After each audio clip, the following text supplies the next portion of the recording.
এই পরশুদিন আমি খাওয়াইছি। গতকাল আমি খোয়াইছি। কি ব্যাপার আব্দুলাল? ঠিক আছে বন্ধু, আজকে আমি খাওয়াবো। তাহলে চল।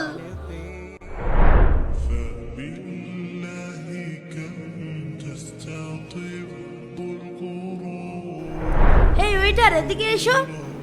জি স্যার। আমাদের জন্য 3টা চিজ বার্গার আর 3টা মোজা নিয়ে আসো। কিন্তু আমি এত টাকা কোথায় পাবো? আচ্ছা ঠিক আছে স্যার।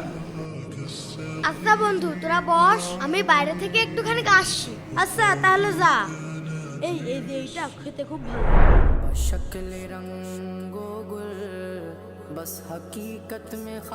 হ্যালো বন্ধু, আমাকে 1000 টাকা ধার দিবি?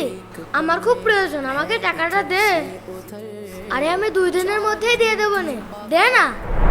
খুব প্রয়োজন রে বন্ধু, টাকাটা তাড়াতাড়ি দে। দে না বন্ধু। কি রে বন্ধু, কি হয়েছে? বুঝলাম না, তোর কি টাকা পয়সা বেশি হয়ে গিয়েছে? এই যে টাকা এখানে ফেলা রেখেছিস, টাকা কোথা থেকে আসলো? ভিতরে চল। এই টাকা কোথা থেকে আসলো কিছুই তো বুঝলাম না। বন্ধুত্ব এমন হওয়া উচিত যে শুধুমাত্র তোমার সুখে নয়, দুঃখেও তোমার পাশে দাঁড়াবে। এই ভিডিওতে 10,000 লাইক চাই, তাড়াতাড়ি লাইক করুন।